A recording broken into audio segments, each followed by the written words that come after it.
guys. I got a little bit of highlighting and underlining already done right here for you. So let's read through this. Mr. Ridley has 4 boxes of pencils and 7 single pencils. In all, he has 79 pencils. And all is going to tell us that we have a total right there. So this is going to be our total. 79 would be our total. How many pencils are there in a box? So we're having to use our question to kind of help us determine the variable term and the constant term here, okay? So we're having to use our question. How many pencils are there in a box? So we want to know how many pencils per box. Pencils per box. So we have 4 boxes. So this is going, because we're looking for pencils per box, this is going to take us back to here, making this our variable term. 7 single pencils, that is a set amount. That is a fixed amount. We've got 7 pencils, period. So that's our constant term, okay? So if we write our equation, we have 4x plus 7 equals 79, okay? Now looking at your answer choices, we need 4x to be our variable term. So that could be answer choice A.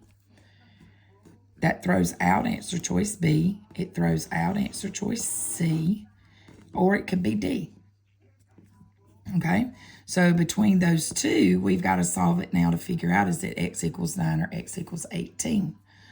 So we're going to solve here, and we get minus 7 on both sides.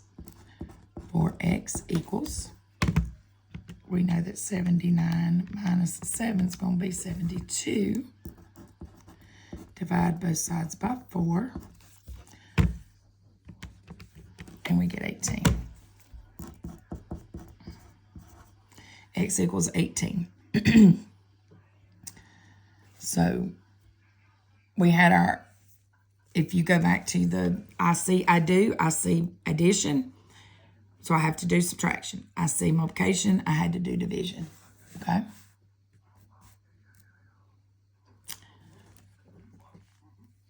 Let me pull this back just a shade. I'm hoping it's going to work. Oh, there we go. There we go. I think that's a little bit better. All right. That gets the side. That gets me the margin. All right. You bought a magazine for $3 and 4 books. You paid a total of $27. So we bought a magazine for $3. That's a set amount. We bought a magazine for $3. So that's going to be our constant. And 4 books. Well, we also can look at our question. How much is each book? That also will tell us our variable. Remember, we talked about how the question can lead you back to the variable. How much does each book cost? So we've got 4 books. That's going to be our variable term. So what do we have here? We have 4x plus 3 equals 27. And that is D. Now, I'm going to go ahead and use this question to talk to you about one that's going to be on the quick check tomorrow. Tomorrow, you're going to see a question that says, write an expression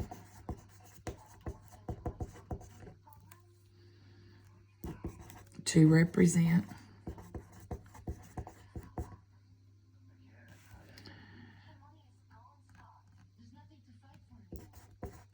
how much. This is the part that you'll see on the quick check. Write an expression to represent. I'm going to finish it based on what this question says. So write an expression to represent how much each book cost. All that's asking you to do is tell the variable term. When it asks you to write an expression, it's just asking you for the variable term. So that expression would be 4x. Okay? There's one question on the formative tomorrow that says, write an expression to represent blah, blah, blah. All it's asking you for is the variable term. Just keep that in mind. We have not talked about it in that context. So I wanted to make sure that you kind of heard it in that context. We'll talk about it as we move forward. In his bank account, Hal has 70 more than 1/5 the amount of money that Bob has in his account. Hal has $170 in his bank account. How much money does Bob have in his account? Okay. So, how much money does Bob have? That is what's going to lead you. That is your unknown. How much money does Bob have? That's your unknown. That's what we don't know. So that's going to lead us to our variable. So Bob is going to be X. He's what we don't know. Now we take what we know about Hal. Hal has 70 more than 1/5 of the amount Bob has. So Hal has 70 more than 1/5 of this. So 1/5 of that plus 70 is Hal's amount.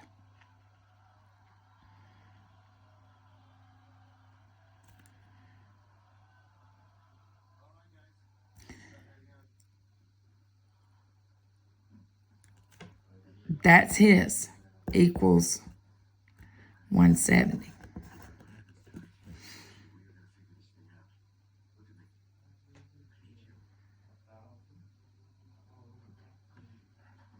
Bob has X. So how much money? So if we solve this for X, that will tell us how much money Bob has in his account. Here's our equation. 1/5 X plus 70 equals 170.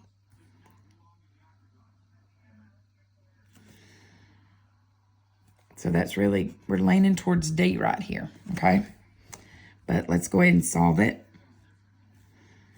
If we solve this for X, it tells us how much Bob has. I'm going to just draw a line right here and rewrite this.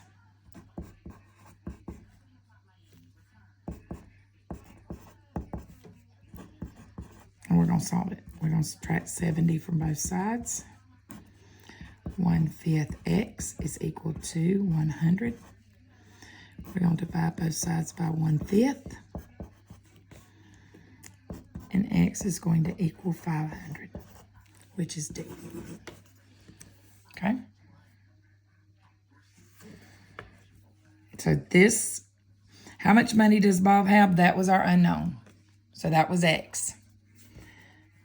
This question led us to knowing that Bob had to be the X. Then we could take Bob as being X and come back and insert this. Okay? Chelsea earns $30 per day. $30 per day. Plus $6 for every sale she makes at her job. On Thursday, she wants to earn at least $60. Which inequality fits the problem? Okay.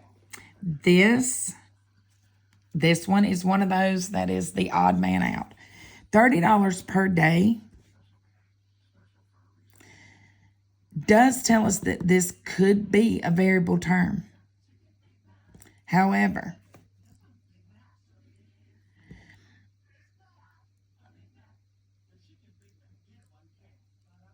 it is a set amount that she's going to get each day. This is a set dollar amount that she's going to get $30 every day, no matter what. $6 for each sale. We don't know how many sales she's going to make. So that's going to have to, so we get $6 per sale. So we have two pers right here. We have two pers right here. So we've got to figure out, which one do we use as the variable and which one do we use as a constant. And the way you're going to have to look at this is that $30 she's going to get every day no matter what. Therefore, it's a set amount. And because it's a set amount, it has to be our variable, okay? Because it's a set amount, it has to be our variable. So she's going to get $6 per sale plus the $30. And she wants to make at least, I already told you, at least is always going to be greater than or equal to. At least will always, no matter where you see it, at least is always going to be greater than or equal to. At least will always be greater than or equal to. So 6x plus 30 is greater than or equal to 60. This one's right. So let's do 30 plus 6x is greater than or equal to 60. Or 6. And we see that is B. 30 plus 6h is greater than or equal to 60. A waitress earns $7 per hour at her job, plus an additional $50 in tips. This is an additional amount. This is our per. So this is $7 per hour, plus an additional $50. This is a set amount. Therefore, it is going to be our constant term. She earned more than $99 total. So, 7h plus the $50 gave her more than $99. Not more, more than is going to be just greater than. C.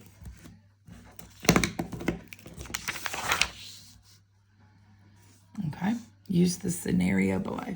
Sylvie bought 13 bagels and a container of cream cheese. Each bagel cost the same price. The cream cheese cost $2.95. Sylvie spent a total of $7.50. She bought 13 bagels and a container of cream cheese. Well, we've got 13 bagels plus the container of cream cheese cost $2.95. She spent a total of $7.50.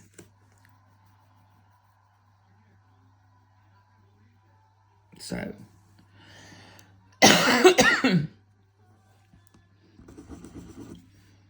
used B, they used C, it doesn't matter. But we had 13 bagels that we don't know how much it cost. But we know the cream cheese. This is our bagels plus our cream cheese. Okay. Now we want to find, we'll change that to a C so that it matches. And we're going to come down here, 13C plus 295 is equal to 750. We're going to subtract $2.95 from each side. 13C equals $4.55. Divide both sides by 13. And we get 35 cents.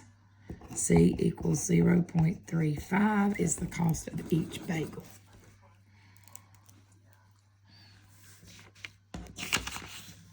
Carlos is saving up to buy a new bike for $150. He got $60 for his birthday and is mowing lawns for $8 per lawn. It says $8 a lawn, but per lawn, we could say per there. So we know that what is the fewest numbers Carlos needs to mow in order to buy the bike he wants. So he's got to get up to, he wants $150. So he's got $60 for his birthday plus $8 per lawn, and he wants $150. We want this amount over here to be greater than or equal to $150 in order to give him what he needs to be able to purchase his bike. So this is going to be 60 plus 8x is greater than or equal to 150. B. 10 times the number increased by 2 is no more than negative 14. 10 times the number increased by 2 is no more than 14. So it's going to be less than or equal to a negative 14. No more than means it could be negative 14, but it can't go over. This no more than is going to be less than or equal to, because it can be negative 14, but it can't be more than negative 14. Kelly's mother told her she can spend no more than $80, less than or equal to. She wants to purchase a nail paint set for $16 and some earrings. Each pair of earrings costs $8. Each $8. There's our variable. So what have we got? We've got $16 for some earrings plus $8 times, $16 for nail paint plus $8 times each set of earrings. And she can spend no more than $80.